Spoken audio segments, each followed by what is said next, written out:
Yan, so what's up mga farmers? Welcome back to my channel, Sir Cha the Farmer, ang gurong magsasaka ng Sibungas, Cebu, Philippines.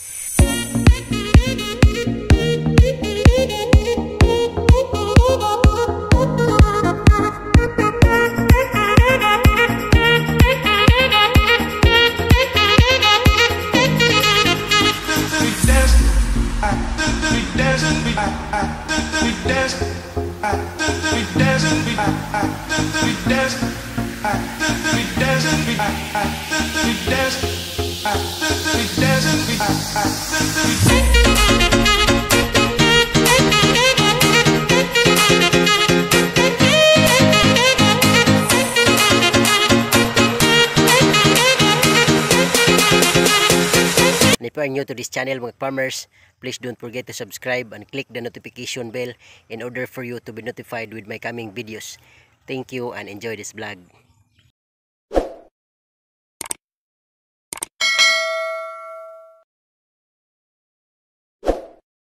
Yan mga farmers, so for today's vlog mga farmers, ang pag-usapan po natin ay ibabahagi ko po sa inyo kung paano po maglagay ng commercial fertilizer dito sa ating plot para pundasyon po sa ating itatanim na ampalaya. Okay, so yun po ang ating pag-usapan ngayon mga farmers, kaya samahan niyo po ako. Ngunit bago po ang lahat, shout out muna sa ating mga tagapagsubaybay all throughout Luzon, Visayas and Mindanao. Most especially to my mentors in ampalaya farming. Shout out agaw Jupil the Farmer, anak ni Matoy, and also shout out agaw Pinos Vlog. Okay, and also shout out Bicolanong taga Bukid. So shout out sa inyo lahat dyan mga idol. At the same time shout out Lakas ng Negros TV, and then shout out also kaibigan natin mula sa Persian Gulf, Qatar. Shout out Sir Aquarus. At the same time shout out din Jojo the Farmer from Barangay San Antonio, Southern Leyte, and also shout out Salvador Farmers ng Antique. At the same time shout out also sa lahat ng ating mga kaibigan mula dyan sa Duguan, Sibungas, Cebu, most especially sa Redondo family. So tatay or Lolo Alberto Redondo, Lola Joy Redondo, ate Janice Francisco, ate Ibis Villa, ate Tessa Sordilla, and also Pete Andro Sibilla. So shout out po sa inyo lahat dyan, and also shout out Fernandez family from Duguan, Sibungas, Cebu, and also shout out Boss Ayan Vlogs ng Kagay, Sibungas, Cebu, and shout out sa lahat ng mga tauhan ni agaw Jupil the Farmer mula dyan sa Montpelier, Argao, Cebu, most especially ito shout out Magic Inting, Kim Lasaga, at the same time kay Charlie, kay Hapon, at sa lahat. Okay, so yun po ang ating pag-usapan mga farmers, kaya tara na. Yan, so welcome back to my channel, Sir Cha the Farmer, ang gurong magsasaka ng Sibungas, Cebu mga ka-farmers. So for today's vlog, ang ibabahagi ko ngayon mga farmers ay kung paano ako maglalagay ng commercial fertilizers bilang pundasyon dito sa plot, sa mga plot kung saan natin itatanim ang ating mga ampalaya bago po mag-install ng plastic mulching. So actually meron akong na-install dyan ng mga plastic mulching kaninang umaga. So nakatapos ako ng 5 plot. So ngayon ipapakita ko sa inyo bago po mag-install ng plastic mulch, ano ba ang ilalagay nating pundasyon na commercial fertilizer. So yun po ang pag-usapan natin, kaya sishare ko po sa inyo mga farmers ngayon. Okay, so unang-una mga farmers, ipapakita ko muna sa inyo yung commercial fertilizer na aking ginagamit bilang pundasyon sa ating plot as to where we are going to plant our ampalaya. Okay, so ito siya mga farmers. Yan. So ito siya mga ka-farmers, ang gamit kong fertilizers. Yan, so nilagay ko sa palanggana. So ngayon mga ka-farmers, meron akong dalawang fertilizers na minimix as to the foundation of our ampalaya, no? Bago po tayo mag-install ng plastic mulch, kailangan mailagay muna natin to sa ating plots. Okay, so ang commercial fertilizers na gamit ko mga farmers ay ito. Okay, so sino ba ang pamilyar sa mga kulay na ito? Okay, so ang ginamit ko mga farmers ay meron siyang soil conditioner, at the same time merong Yara.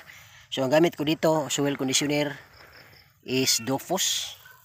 Okay, So Dofus, ang kulay ng Dofus mga farmers is parang brown na may parang grayish brown ang kulay mga farmers. Okay? So, parang ganyan. Okay?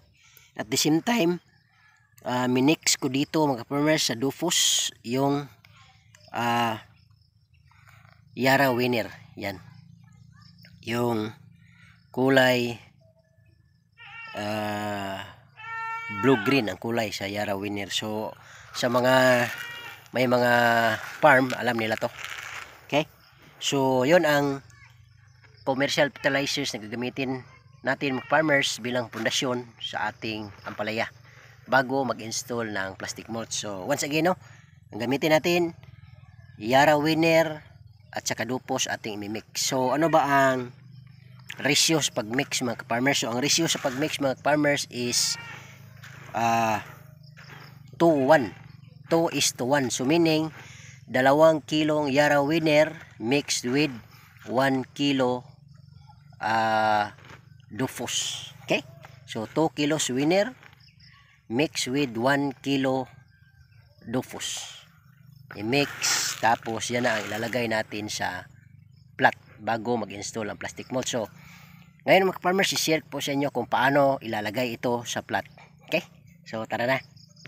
Okay mga farmers, so demo tayo kung paano po ilagay yung commercial fertilizers as to the foundation of our ampalaya. Okay, so ito po ang plot kung saan magdi-demo ako mga farmers kung paano ko ilalagay ang abono. So tara na mga farmers. Okay, so ito yung abono na sinasabi ko mga farmers. So ang paglagay nito mga farmers, dapat ilalagay ito sa gilid ng plat. Okay? So kuha ka lang gamit ang iyong kamay dito or kung ano man ang lalagyan mo, ganyan. Tapos bubudbud mo lang dito sa gilid. Yan. Ganyan yan mga farmers. Tama lang ang dami mga farmers. Okay, ganyan. Tapos buong plat po talaga mga farmers ang lalagyan natin. Okay, ganyan. Huwag masyadong marami mga farmers, yung tama lang. Para hindi ka naman masyadong malalakihan sa gastos sa abono. Okay? So, ganyan lang ang paglagay mga ka-farmers. Ganyan o. Sa gilid po ng plat ilalagay mga ka-farmers. Kasi pag nagtanim na tayo tapos papaakyat na yung ano natin, yung ampalaya, pag gumalaw na yung kanyang mga ugat, so pagdating niya sa gilid, mayroon ng pundasyon na abono na makakain ng ating ampalaya. So patuloy ang kanyang paglago. Okay? So ganyan mga farmers. So pwede nyo itong gayahin ang technique na ito mga farmers. Kasi ito, kopya ko lang din to. Ito din po ang itinuro ng aking mentors. Mas especially kay Agaw Pino, Uyang Guren Kaminade. Shout out Gaw, Pinos Vlog. Siya po ang nagturo sa akin ganitong paraan. Ina-apply ko to doon sa first ampalaya project ko. At dahil nag-module na tayo mga farmers, mas easy na yung lagay kasi alam na natin kung ano ang gagawin. Okay, ganyan mga ka-farmers. Ibubudbud lang talaga sa gilid ng ating plat. Ang purpose po nito is para pagdating ng araw, yung mga ugat ng ating ampalaya ay napunta na dito sa gilid, automatic mayroong makakain yung ating ampalaya. So kumbaga, kahit saan siya magpunta, meron siyang baon na pagkain para gaganda yung kanyang tubo at hindi po tayo magkakaproblema, hindi po mamalnourished yung ating ampalaya mga farmers. So ganyan lang mga farmers. So kung titingnan yung mga farmers, yung nalalagyan natin, ganyan ang pagmumukha niya. So nasa gilid ng plat siya mga farmers, itong gilid, then ganyan dito siya banda. Kasi ilalagay natin yung ating tanim dito sa gitna. Lalagyan natin dito part, tapos dito sa gitna ang tanim natin. Every 1 meter, ganyan. Okay. So ganyan ang ating demo mga farmers. I hope meron kayong natutunan sa aking ibinabahagi ngayon. Okay? So sana ito ay magiging guide nyo rin kung sakali man ay mag-ampalaya din kayo. Pero itong setup na to mga farmers, pwede din to sa ibang mga tanim. Okay? So kailangan mga farmers, buong plat, lahat ng plat talaga na tatamnan mo ay kailangan merong ganito. Okay? So depende na rin po sa inyo kung gagayahin nyo or meron kayong sarili nyong management. So yan mga farmers, natapos na nating lagyan no ng commercial fertilizer na pundasyon para sa ating mga ampalaya. So ganito po ang setup mga farmers as to how to apply no the commercial fertilizer in our plots para sa ating ampalaya, bitter gourd or bitter melon in other countries. Okay? So sana mga farmers ay nakatulong ako kahit sa kunting paraan man lang para naman ay inyong magagamit kung sakali ay magtatanim din kayo ng ampalaya, bitter gourd or bitter melon. Okay, so yan po ang setup natin mga farmers as to how to apply the commercial fertilizer as foundation of our ampalaya, bitter gourd or bitter melon. So ganyan po ang setup. So ito po ang plot natin hanggang doon na nalalagyan na natin ng commercial fertilizer. So ganito po ang forma. Ganyan. So dapat sa gilid nilalagay ng plot. Ganyan. Tapos dito. So ang mangyayari, buong area talaga mga farmers, buong plots. At the same time, dito po natin itatanim yung ating ampalaya dyan. So yung planting distance natin either 80 centimeters to 1 meter. Depende na po sa inyo, pero yun po ang sabi nating range kung ilang distansya ba yung dapat. Okay? So dito lalagay first, tapos doon, ganyan hanggang doon na sa huli. So purpose ng commercial fertilizer, ito po ay pabaon na abono. Kasi pag tatanim na natin, pag natubo na siya mga farmers at yung kanyang mga ugat, the roots, no, ay gumagalaw na pag ganyan. So kahit saan siya magpunta, pagdating dito, meron siya pagkain. Pagdating din dito, meron siya pagkain. Pagdating dito, meron siyang pagkain. So ganyan po ang purpose natin mga farmers. Tapos dito mga farmers, wala tayong nilalagay ganyan. Kasi pagtanim natin dito, yung plastic mulch natin, bubutasan natin sa gilid. Tapos dito rin may butas na malaki sa gitna. Tapos tanim, butas maliit. Tapos butas naman sa gitna. So ang purpose nun ay doon tayo magpapaino, mag-drenching ng abono. Kaya wala pong pundasyon na ganito dito.